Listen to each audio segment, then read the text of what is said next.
The Timeline is a Blue Wire podcast.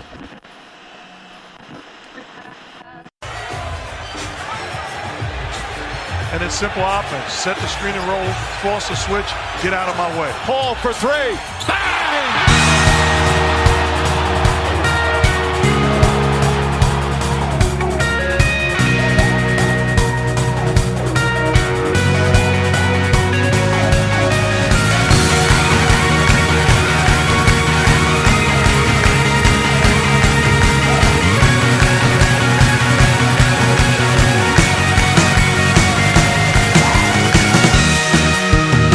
Welcome to the Timeline of Phoenix Suns podcast. I can't even believe I'm going to say this, but the Phoenix Suns are up 1-0 in the NBA Finals after beating the Milwaukee Bucks 118-105. My name is Mike.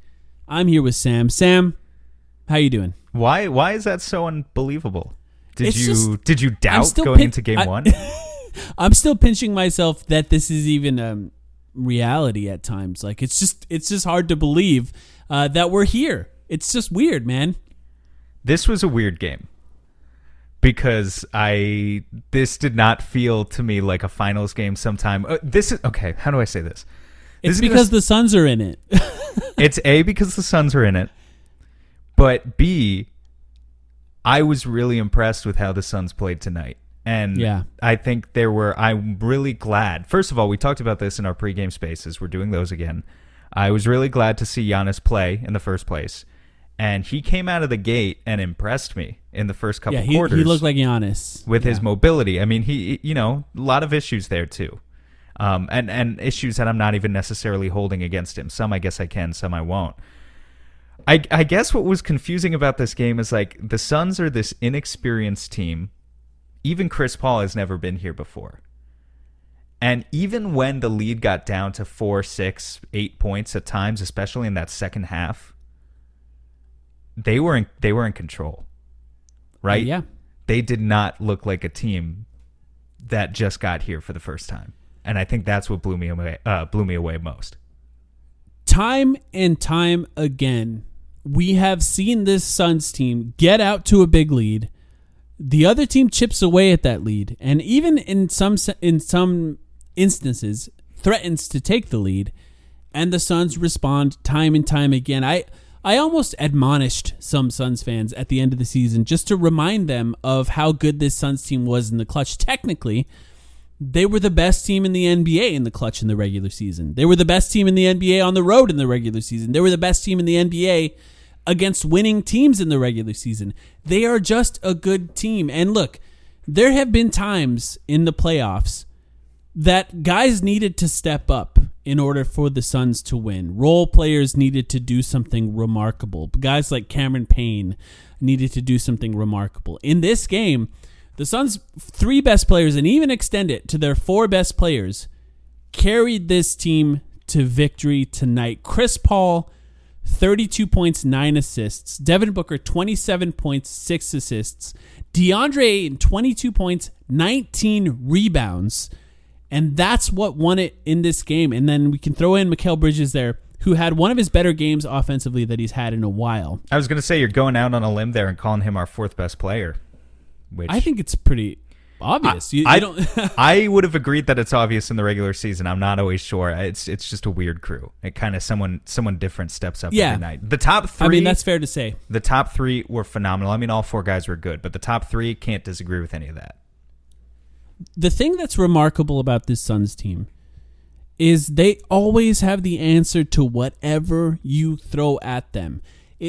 Strategically, it does not matter. If you switch, they're gonna pick on the worst matchup on the court at all times, whether that be Brook Lopez or Bryn Forbes, which we saw both of those things happen tonight, or even Bobby Portis at times when Chris Paul was just kind of taking it to Bobby Portis over and over and over again.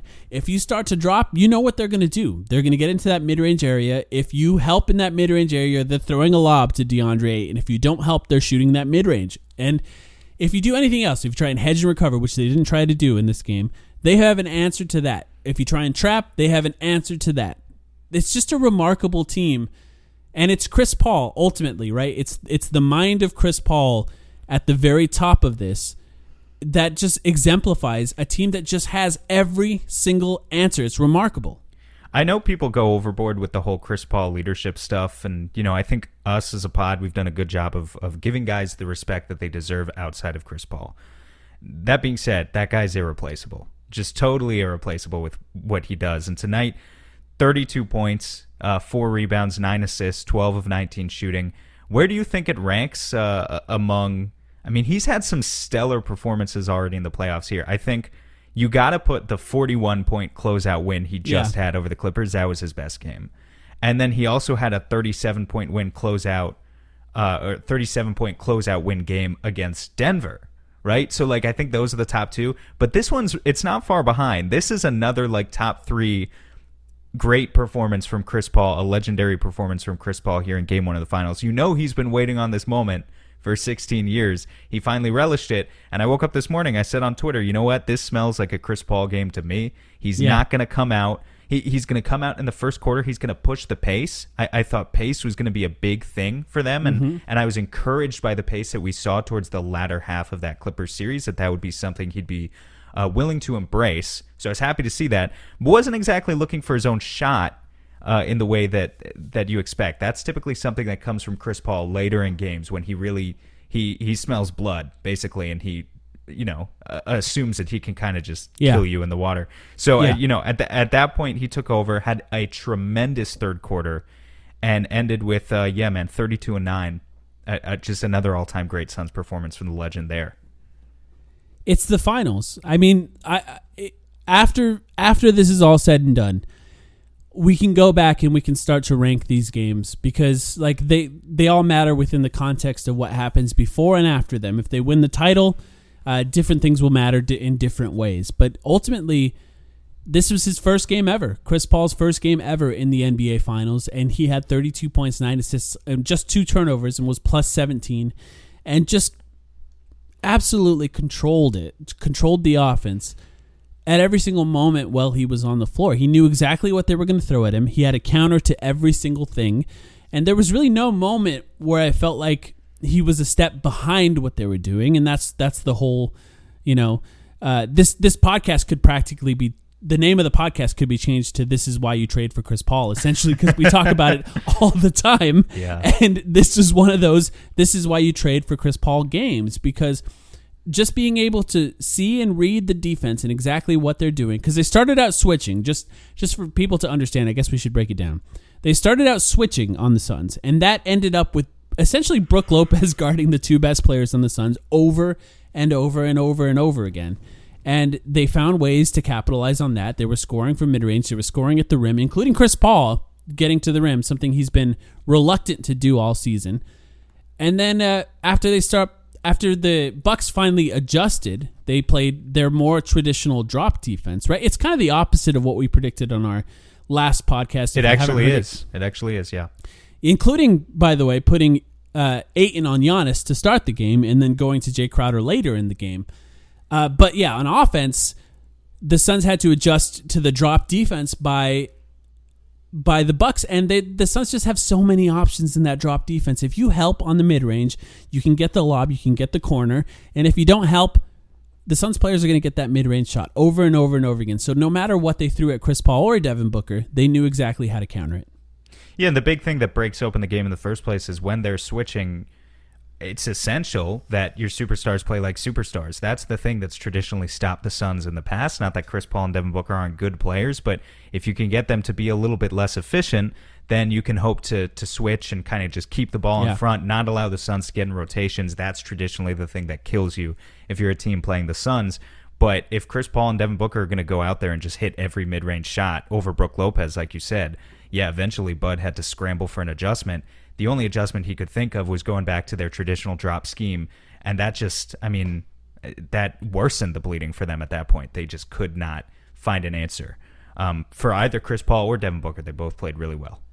Yeah. And here's the stat. I think this one is you can attribute to the pace, which you pointed out. To start the game, the Suns were playing fast, and they really never let up on that. They were really pushing the pace until maybe halfway through the fourth quarter. They just started slowing it down when the clock was on their side. And And then also, I think the switching, this was sort of a disadvantage for the Bucks. When you switch big guys out onto Chris Paul or Devin Booker, they can force you to foul, and that ended with the Suns getting 26 free throw attempts, and they shot 25 for 26. There's not a lot of games in the playoffs where the Suns won the free throw battle. The Bucks shot 9 for 16 from the free throw line. The Suns shot 96% from the free throw line. The Bucks 56% from the free throw line, basically because Giannis went 7 for 12. The rest of the team went 2 for 4. So I think the Suns winning the free throw battle, in a sense, the Suns have to win these smaller battles, right? Their goal is, I think, to win the possession battle, which is a little harder against a team that can rebound as good as the Bucks. And then if you can win the free throw battle, like on the margins, those things will matter a lot. So the Suns being able to find ways to capitalize on that and get to the free throw line, and then miss one. By the way, the one guy, if you're not looking at the box score, can you guess who the one guy to miss a free throw was? For the Suns? Yeah. I actually don't know. Was it Jay Crowder? Yes. he had a shitty night. 0 for 8, 0 for 5 from 3, but 1 for 2 from the free throw line with 1 point. But this is the power of Jay Crowder. It's the worse the worse he plays, the better he's guaranteed to play in the next game. So he'll be fine. He'll average out to his 10 points per game this series. So he gave us how many points did he have? 1? 1. Yeah. So we'll have 19 next game. 19 Exactly. points for Jay Crowder. I'm setting the over-under for Jay Crowder next game at 19 points because he always has to finish the series at around 10 points per game. Yeah. It balances out from game to game. He'll be fine. The Bucks, man, are kind of in trouble, right? Like, I think it's pretty discouraging if you're a Bucks fan and you're looking at this box score right now and Giannis played. And again, I don't hold... Giannis only took 11 shots tonight. Middleton took 26. That is not an equitable division of labor between those guys. But I don't blame Giannis for that because I didn't expect him to be 100%. But I think when you look at that box score, first of all, the fact that Middleton took 26 shots, 0 free throws, the fact that Drew Holiday did his best impression cosplaying as the Invisible Man from that movie with Elizabeth Moss last year. Those things combine, and then you look at the Bucks, like they played guys like Bryn Forbes, they played guys like Jeff Teague, who were able to hit threes. They shot 44% from 3, but the thing is, Mike, they put themselves in a very vulnerable position there. I mean, Brooke is out there struggling on one end to keep the ball in front against when they switch. And then at the point guard position, you've got these really small little guys who maybe need to be out there because they're the only guys hitting threes outside of Middleton. Yeah. But again, if you're going to switch, you're just going to concede Bryn Forbes and Jeff Teague switching onto Devin Booker. It just seems like a recipe for disaster. And I don't know, there appears to be a real personnel issue for the Bucks here, where if they lost this game by 13, shooting 44% from deep without Giannis, would be no worries in my mind. They would come back. But for them to lose this game, even being on the road, we talked about how they've been shooting 31% from 3 in the playoffs. It's dead last. They're dead last among all playoff teams in wide open threes. Well, tonight was a game where they actually hit their wide open threes, and they still lost by 13. That is a troubling sign. I totally agree, and I think it starts with Brook Lopez, right? Because I think the issue with the Bucks is the guys that they play, and the question in a lot of ways is, can they play them against the Suns? Let me read to you the last few games, minutes wise, just how many minutes Brook Lopez played for the Bucks. 38 minutes. This is against the Hawks. 38 minutes, 37 minutes, 28 minutes, 24 minutes, 23 minutes. Tonight versus the Suns, he played 23 minutes, essentially tying the lowest amount of minutes that he was able to play against the Atlanta Hawks. They could not keep him on the floor against the Phoenix Suns. Why? Well, the Suns have 2 guys and potentially 3 guys if Cameron Payne gets going that can attack him on switches that make him difficult to play against the Suns defensively. And then offensively, yes, you can put Jay Crowder on Brook Lopez, and then you can say, well, maybe he can get going offensively and put some pressure on the Suns that way. That kind of is an advantage to the Suns because then you're taking the ball out of three-point shooters' hands, who they obviously have been struggling to shoot threes, shot well in this game, and you're taking the ball out of Giannis' hands, right? Because Ayton's guarding Giannis. Ayton, by the way, another incredible night for him. We'll have to get to him next here. But if you can't play Brook Lopez, who do you play? You play Bobby Portis? No, you can't play Bobby Portis. I think Chris Paul and Devin Booker are picking on Bobby Portis, and then you look at the bench. Bryn Forbes, there was a series of plays against Bryn Forbes where the Suns targeted him 5 or 6 plays in a row, and he could not play defense. So that's 3 guys that you're looking at. They played 9 guys tonight, including a starter, where you have to question whether or not they can play minutes against the Phoenix Suns. I'm not going to get too confident here, but I would call that a problem for the Bucks. I kind of think they're going to go to Bobby Portis, right? They might have to. They might just stick with Brook. I mean, Brook's going to play 20, 24 minutes. I want to be clear. I don't think Brook was like terrible tonight. He shot 7 of 14. He hit 3 threes. He had 17 points. His playoff high this season, right? 3 threes. All right, his playoff high. But like that's what he's out there to do. He shot 3 for 5. There are going to be games where Booker and Paul aren't hitting those shots so easily. So like I don't blame their failures on Brook Lopez exactly, but yeah, they got to do something. They're in trouble. You heard Ty on our preview pod say that, like, you know, against that Brooklyn series, they had 6 guys who are capable of staying on the floor, right? This was for anyone who didn't listen to that episode, this was his argument for Pat Connaughton having his jersey retired by the Bucks, is that he was one of those 6 guys who could stay on the floor. He played 28 minutes tonight. So maybe they do just continue to consolidate, and, like, it's the finals, just... We know Giannis is hurt, but put as much pressure on his shoulders, as much load on his shoulders as you possibly can, and ride him, Middleton, Holiday, PJ Tucker's going to be out there, Connaughton's going to be out there. That's 5. And then a little bit of Portis, a little bit of Lopez. That's kind of your entire rotation. But again, like then you need everyone to step up and hit their threes. If you're not going to play Forbes, you're not going to play Jeff Teague much. It's just tough. I just don't think this team matches up on the Suns all that well, if I'm being honest. Yeah, I agree, and I think the Suns learned a lot of lessons in the previous few rounds on how to attack individual mismatches defensively that kind of advantages them in a lot of ways offensively against the Bucks. And yeah, it's just a tough matchup for them. Paul and Booker continue to play really well off each other, to your point of what you're talking about, because like Drew Holiday, for, you know, the shit I give him, I mean, he had a horrible offensive night. Typically is a pretty good defensive player, but even when he tried to get into like Booker's face, the Suns had misdirection. They planned for it. We talk about this with Monty Williams all the time. Is he the best in-game adjustment coach? I don't know. I don't know that I've seen enough evidence to say that, really. Is he one of the best coaches in the NBA?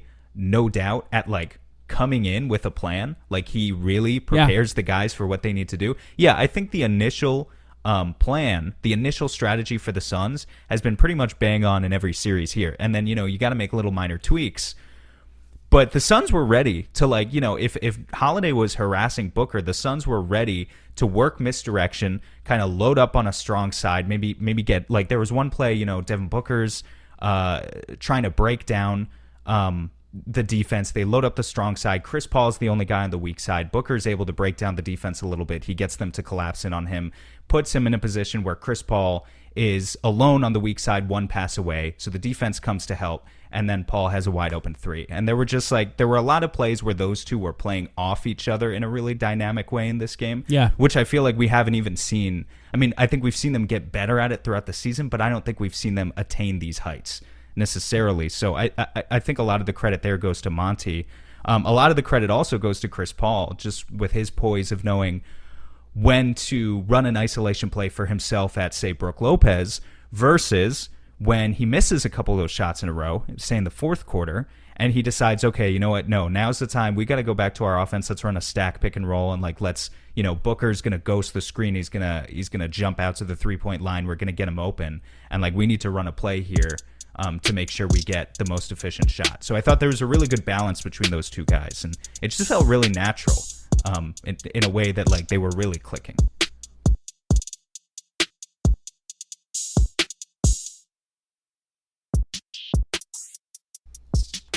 Is it... The Hawks took this team to 6 games. This Bucks team. The Suns are a lot better than the Hawks. Is it stupid to just boil this down to something as simple as that? Because sometimes when I look at this matchup and I look at what the Hawks were doing, and I look at sort of the Suns roster versus the Hawks roster, and of course there was some extenuating circumstances with that Bucks-Hawks series, but I just think about how they play and how the Bucks play, and it just feels like maybe I'm trying not to get too cocky here, I yeah. just think it's not a surprise to me that the Suns had counters for the way that the Bucks were playing defense in this series. And I look at the type of, I guess the question for you should be, what do you think the Bucks do from here? What kind of adjustments do you think the Bucks can make to try to maybe defend the Suns, and then attack the Suns offensively? What do you think? Yeah, I mean, they need to get Giannis more involved. Chris Middleton had 4 assists to 5 turnovers tonight, and that kind of just tells the whole story of, like, the initiators here. If Giannis isn't going to be in a position where he's totally comfortable taking the ball up the floor, maybe part of it is because of his injury, and part of it is because of the looming presence of DeAndre Ayton, right? DeAndre Ayton's so big, he can't just drive, brute force style into Ayton and expect to get much out of that matchup, which means you need to keep Giannis involved through the pick and roll, and that means Middleton and Drew need to be creating and allowing Giannis, placing him into positions where Giannis can finish rather than hunting your own shot. If you're Chris Middleton, you can't be taking 26 shots to 4 assists. In the Atlanta series, he took 20 shots a game. He averaged 6.5 assists per game. I think that's a much better type of split for a guy like Chris Middleton of what you would ideally look for. And this is kind of the problem with Milwaukee, is they've got good guys, but if Giannis can't be ultimately the primary play initiator, are the other guys MVP. Good enough? Right. He's the MVP. And I don't want to play a game of revisionist history here, because my roommate and I, we were talking about this tonight. Giannis is a flawed player. By the way, quick shout out to the Suns crowd. Amazing what you guys were doing at the free throw line. Got a huge kick out of that every time. And it worked because he shot like 50%. It was like guaranteed every time. But my roommate and I were talking about this. I don't want to play the game of revisionist history with Giannis's MVPs. I think it was pretty clear he was the MVP at the time. We always knew what the flaws were. But coming into a playoff series now, this has always been the issue with the Bucks, is your other guys, the secondary, the tertiary ball handlers, need to be manipulative enough to get the Suns into rotations. And if they can't do that, they're not going to win this series. They're just not. Yes. Yeah, I think that you sort of identified the issue with Drew Holiday. He's not quite a 3-level scorer in the way that you think of a 3-level scorer. Obviously, comparing him to Devin Booker or Chris Paul is maybe a little bit unfair, but like for him to manipulate the defense in the way that you're describing, you kind of have to be a threat from all areas of the court. And he can play better than he did tonight, and I expect him to play better than he did tonight offensively. But the Suns just don't appear to be entirely afraid of him when he's got the ball and he's dribbling towards the basket. Now, I think he will do a little bit better at attacking the basket directly, trying to get to the rim, because I think that could open up guys like Giannis or things like that. But as far as the type of adjustments I think the Bucks could make, I think maybe it comes down to as simple as, do you think it's possible that they take Brook Lopez out of the starting lineup? Now, do you start Pat Connaughton? Do you start Giannis at center? This is something they have been reluctant to do. There's just no series after this. There's no series after the finals. This is the NBA Finals. Will they start Giannis at center and try to switch things more often and try to force the Suns to make adjustments to not necessarily having a guy they can pick on maybe outside of Pat Connaughton? So knowing Bud, I think they're not going to do that. But here's the other thing is that I think is tough about that is the Bucks are so big. Like, one of the only advantages they have over the Suns is offensive rebounding, right? And sure enough, they had 9 offensive rebounds tonight to the Suns 6. Maybe that doesn't feel like a major difference. 5 of those came from Brook. Well, I think one of the reasons it doesn't feel.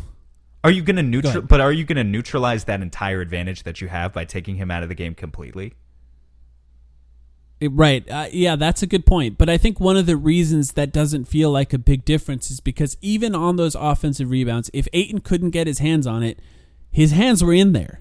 He was making those putback attempts difficult. He was trying to stop them from passing it out to shooters and things like that, and just sort of making those offensive rebounds that the Bucks can get as uncomfortable as possible, something that I think he deserves credit for.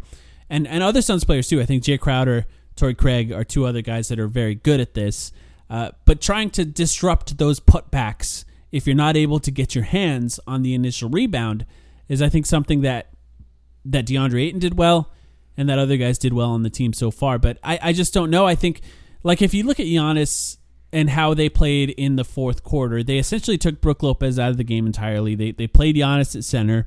And I think they played a little bit better defensively. The Suns were just so good on defense against those lineups that you question whether or not they think the value as far as what the Suns can do defensively against that is worth maybe what the Bucks could do defensively against the Suns, because I think that's really the issue that they're going to run into, is that the Suns played really good defense against that lineup. That does not necessarily mean that they're guaranteed to do that in the future. But, I give the Suns a lot of credit for playing very well against that lineup once they did finally go to Giannis at center, basically. Mm-hmm. That DeAndre Ayton guy, he's pretty good, huh? Incredible. He played 39 minutes tonight, and I guess we should address it. Dario Saric left with an ankle injury. He did not return. Or was it ankle? Was it ankle? I think it might have been knee. Might have been, shit. I shouldn't have said anything, because then I was like, what was it actually? It was either ankle, knee, or foot. Play a multiple choice. He pump faked right and then knee. Grabbed at his leg. Yeah. It was right knee. Yeah, it's no, not he left. good. It did not look good. I was confusing him with when Chris Paul came up and his ankle looked a little bit iffy for a sec. No, Saric left with a right knee injury. Frank came in for about 2 minutes just to only in the first half, by the way. Right, to hold the tide in the first half, and then from there it was just kind of Ayton and maybe a little bit of Torrey Craig. But Ayton had to play 39 minutes. Which is a lot. And we need it, yeah. I mean, they need it more than ever now if Saric cannot play.